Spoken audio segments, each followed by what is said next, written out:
मित्रों नमस्कार, मैं हूं पंडित कैलाश चंद्र जोशी और आप देख रहे हैं मेरा यूट्यूब चैनल संस्कृत सेज। मित्रों, जैसा कि हम सब जानते हैं, राहु 30 अक्टूबर 2023 को मेष राशि से मीन राशि में जा रहे हैं। अर्थात राहु का राशि परिवर्तन 30 अक्टूबर 2023 को हो रहा है। और मैंने जैसे कि आपको वचन दिया था, मैं प्रत्येक राशि का फलादेश राहु की राशि परिवर्तन मेष राशि से मीन राशि में जाने पर करूंगा। प्रत्येक राशि अर्थात मेष राशि से मीन राशि तक। तो मित्रों, आज मिथुन राशि के विश्लेषण और फलादेश का समय है। तो मिथुन राशि के लिए बीते हुए 18 महीने और आगामी आने वाले 18 महीने किस प्रकार से रहने वाले हैं, उसके विषय पर चर्चा करूंगा। मित्रों, सर्वप्रथम आपसे अनुरोध है, निवेदन है कि मेरी चैनल को सब्सक्राइब कीजिए, मेरी वीडियो को लाइक कीजिए और शेयर भी कीजिए, ताकि सभी जातकों को अपने आने वाले 18 महीने और बीते हुए 18 महीने के विषय में जानकारी प्राप्त हो। मित्रों, विषय पर आते हुए, आज से ठीक 26 दिन बाद मिथुन राशि, राहु का करें धन्यवाद, आपका समय शुरू होता है। अब पत्नी, बच्चे, भाई अपने होंगे सब। आपका समय शुरू होता है अब। पत्नी, बच्चे, भाई अपने होंगे सब। राहु मीन राशि में 30 अक्टूबर 2023 से 25 क्षमा कीजिए, राहु मीन राशि में 30 अक्टूबर 2023 से 30 मई 2025 तक यहाँ गोचर करेंगे मीन राशि में। तो ऐसे समय में मिथुन राशि के लिए राहु के क्या फलादेश होंगे, किस प्रकार से मिथुन राशि के 18 महीने रहने वाले हैं। सर्वप्रथम, जैसे कि मैंने पिछले वीडियो में भी आपको बताया था, मैं बताते आ रहा हूँ, राहु जहाँ होता है वहाँ से पंचम दृष्टि, सप्तम दृष्टि और नवम दृष्टि से अपने उन घरों को देखता है और अपने गुण धर्म स्वभाव के अनुसार उनको प्रभावित भी करता है। पिछले 18 महीने से मिथुन राशि का जो फलादेश है वह इस प्रकार से है, 30 अक्टूबर 2023 तक। इसमें आपको जो आपका साहस है, पराक्रम है, इसको बहुत ठेस लगी है। भाई बंधुओं से भी आपको बहुत अधिक सहयोग नहीं मिला है। आपने परिश्रम की, मेहनत की पराकाष्ठा कर दी, उसके बावजूद भी आपको आशाजनक परिणाम नहीं मिले और आप धोखाधड़ी के शिकार हो गए। जो अपने हैं वो भी पराये हो गए। अपनों से भी दूरी बहुत पर्याप्त मात्रा में हो गई। जमीन, जायदाद, मकान, अचल जो संपत्ति है उसको भारी नुकसान आपको उठाना पड़ा। इसके अतिरिक्त मेहनत के बावजूद भी आप सफल नहीं हुए। अर्थात आपका जो पसीना बहाना था वह केवल वही आपके हाथ लगा और आप निराश रहे। लेकिन 30 अक्टूबर 2023 के बाद परिस्थितियां सब अनुकूल होने वाली हैं और इसमें आपको जितनी भी समस्याएं, घर, मकान, भाई का सहयोग, पड़ोसियों का सहयोग जो आपको नहीं मिल पाया, वह सब आने वाले 30 अक्टूबर के बाद आपको मिलने जा रहा है। इसमें कोई संशय नहीं है। मित्रों, इसके बाद राहु की जो सप्तम दृष्टि है, सप्तम दृष्टि से आपके साथ जो आप उच्च शिक्षा लेने वाले थे, उसमें बाधा उत्पन्न हुई। संतान पक्ष से भी आप निराश हुए, निराशा हाथ लगी, बुद्धि विवेक कमजोर पड़ गई, आपके विचारों का दमन हुआ, आप अपनी बात को रखना चाहते थे, आप अपनी बात को रख नहीं पाए। लीवर संबंधी, पेट संबंधी, पाचन संबंधी समस्याएं आपको बनी रही और इस कारण से आप जो कुछ करना चाहते थे, चाहते हुए भी वह सब कुछ आप नहीं कर पाए, क्योंकि यह सब राहु की सप्तम दृष्टि के कारण आपके पंचम भाव को राहु ने प्रभावित किया। उसके बाद नवम दृष्टि, राहु की जो नवम दृष्टि रही आपको 30 अक्टूबर 2023 तक, उसमें बीते हुए 18 महीने में आपका विवाह होना था, उसमें विलंब हुआ, विवाह नहीं हो पाया। और विवाह यहाँ तक कि आपके विवाह की बात पूरी तरह से अंतिम चरण में पहुंच गई और वहाँ पर जा कर के वह बात नहीं बन पाई, अर्थात आप विवाह संबंधी अपनी योजना में विवाह भी आपका नहीं हो पाया, इसमें बहुत रुकावट आई। पति पत्नी में अलगाव हुआ, अलगाव के आप शिकार हुए, मनमुटाव हुआ, तालमेल नहीं हुआ, मिसअंडरस्टैंडिंग हो गई, अंडरस्टैंडिंग नहीं बन पाई। इस कारण से जीवन साथी का अलग होना, अर्थात वह पति और पत्नी दोनों के लिए है, जीवन साथी से बिछुड़ जाना, यहाँ तक कि भी नौबत आपको पिछले 18 महीने में यह झेलना पड़ा है। और विवाद की स्थिति रही, पारिवारिक तनाव भी आपके साथ रहा, लेकिन 30 अक्टूबर 2023 के बाद यह सब समस्याओं से आपको आज़ादी मिलने वाली है। अब मित्रों, ये तो मैंने आपकी राहु की, जब राहु मेष राशि में थे तो आपके पंचम, सप्तम और नवम दृष्टि के कारण राहु ने आपको जो हानि पहुंचाई, नुकसान पहुंचाया, आपको लाभ नहीं होने दिया, फायदा नहीं होने दिया, उसका विश्लेषण बताया। अब आने वाले जो 18 महीने हैं, जब राहु आपके मीन राशि में चले जाएंगे, आपके राशि के दशम राहु होंगे, तो यह दशम राहु क्या करेंगे?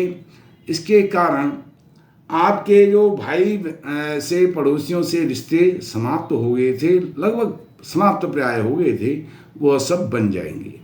लेकिन धन से संबंधित, पैसे से संबंधित, कुटुंब से संबंधित और अपने वाणी से संबंधित इन विचारों को, इन भावों को आप नियंत्रित रखिए आने वाले 18 महीने में, क्योंकि आपके कुछ भी बोलने पर, आप अच्छा भी बोल रहे हैं, उसका अर्थ, उसका तात्पर्य, उसका निहितार्थ कुछ और निकाल लिया जाएगा, जिस कारण से आप दुखी हो सकते हैं। इसी प्रकार से आप अपनी वाणी पर संयम रखें, अपने परिवार के सुख दुख में साथ निभाएं और सुख दुख में सहयोग करें, और उसके बाद वाणी पर संयम, सुख दुख में सहयोग, और उसके बाद जो आपका धन है, पैसा है, उसको आप व्यर्थ का खर्च ना करें।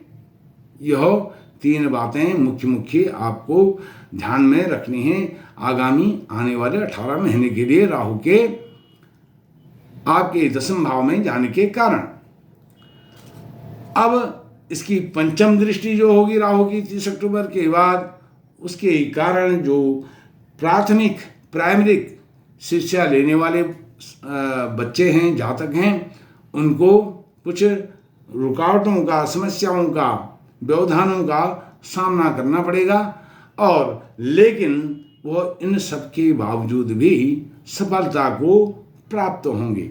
निराश नहीं होना है, धीरज से काम लेना है आने वाले 18 महीने में, और धैर्य धारण करते हुए अपने कार्य को बीच में छोड़ना नहीं है। यह सोच करके कि मुझे सफलता नहीं मिल रही है, सिद्धि नहीं मिल रही है, मुझे फायदा नहीं हो रहा है, लाभ नहीं हो रहा है, उसको बीच में छोड़ना नहीं है। आप यदि सतत प्रयास करते रहेंगे, लगे रहेंगे, तो राहु आपको सफलता भी दिलाएंगे, चाहे वो प्राथमिक शिक्षा हो और माता का सुख हो, भौतिक संसाधनों की जो कमी आ गई है उसके कारण यह सब चीज़ें आपको मिलेंगी। लेकिन इन बातों का ध्यान रखना है, सतत अपने प्रयास को जारी रखना है, छोड़ना नहीं है। इसके बाद मित्रों, जो राहु की आपकी नवम दृष्टि हो जाएगी, नवम दृष्टि के कारण आप अपने स्वास्थ्य का, शरीर का ध्यान रखें और शत्रुओं से भी आप दूरी बना के रखें। वह बात तो आपके साथ मित्रता की करेंगी और व्यवहार शत्रुता का रहेगा। तो दोस्त को एकदम आप दुश्मन मान के भी ना चलें, लेकिन दुश्मन को आप एकदम विश्वास पात्र मान करके उससे मित्रता भी ना करें। इन बातों से सावधानी रखनी है, क्योंकि वह आपको बहला कर फुसला करके अपना काम निकालने के बाद आपको धोखा दे सकता है। तो इस कारण से मित्रों से भी सावधान रहें, शत्रुओं से तो सावधान रहना ही रहना है। इस प्रकार यह आपके दुश्मनों से सावधान रहने की बात मैंने आपको कही। और आप किसी भी जोखिम भरे कार्य को ना करें। जोखिम भरा हुआ कार्य अर्थात जैसे रात के समय में है, रात के समय में आप शॉर्टकट रास्ते से ना जाएं, जो प्रचलित रास्ता है, प्रचलित मार्ग है, उसी का अनुसरण करें, उसी में जाएं, क्योंकि उसके कारण आपके साथ कोई अनहोनी भी हो सकती है आने वाले 18 महीने में। ये मिथुन राशि के लिए सब मैं कुछ जो बता रहा हूँ, यह सब कुछ मिथुन राशि के संदर्भ में है। और राहु के दशम भाव में, मिथुन राशि के दशम भाव में राहु के जाने पर यह फलादेश में आपको बता रहा हूँ। और अन्य जो ग्रह हैं, दशम में राहु हैं, तो दशम में राहु यह आपके कार्य को तो कर्म क्षेत्र में राहु है, और यह धर्म क्षेत्र का भी राहु होता है, धर्म अर्थ काम मोक्ष। लेकिन यह आपकी जो धार्मिक भावनाएं हैं उनको तो यह उनमें एक प्रकार से कमी उत्पन्न करेगा, और दूसरे में आपका जो कार्य क्षेत्र है इसको आपके आचरण के प्रतिकूल बनाने में राहु यहाँ पर अपनी भूमिका निभाएगा। लेकिन यदि आप जॉब के लिए, नौकरी के लिए, व्यवसाय के लिए विदेश जाना चाहते हैं तो आपको यह सहायक होगा। यह कर्म क्षेत्र में आपको देश विदेश, दूर देश की यात्रा भी कराएगा। अपने माता पिता से अलग रह करके आप कार्य कर सकते हैं, नौकरी कर सकते हैं, पेशा कर सकते हैं और उसमें लाभ भी अर्जित कर सकते हैं। मित्रों, दूसरा ग्रह एकादश में आपके राहु गोचर कर रहे हैं और नवम में आपके शनि गोचर कर रहे हैं। यह शनि राहु एक तरह से आपके मिथुन राशि के मित्र ग्रह हैं, आपको अधिक नुकसान नहीं पहुंचाएंगे। अन्य जो स्थान आप खाली देख रहे हैं इस कुंडली में, इनमें चंद्रमा, मंगल, बुध और शुक्र, यह ग्रह बारी बारी से कभी न कभी आपके इन भाव में गोचर करेंगे और इन भावों के परिणाम आपके लिए सुखद और अनुकूल रहने वाले हैं। यह मैं आपको बताना चाहता हूँ। और वैसे राहु जो है इसका ब्रह्मांड में कोई अस्तित्व नहीं है, इसको शैडो प्लेनेट कहा गया है, लेकिन ज्योतिष में इसके प्रभावों को देखा गया है और अनुभव भी, महसूस भी किया गया है।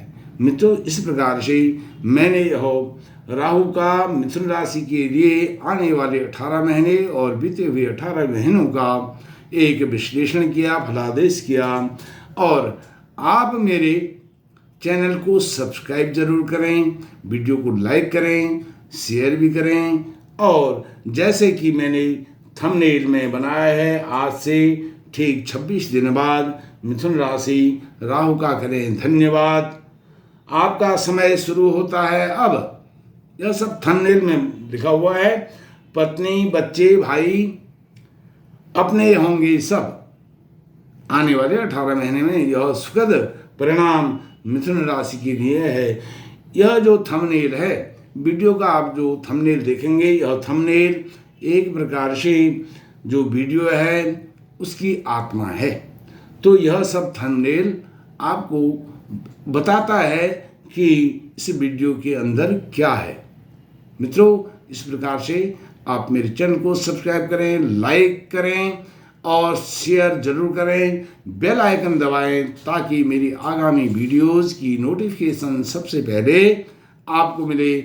आपका कोटि कोटि धन्यवाद। नमस्कार।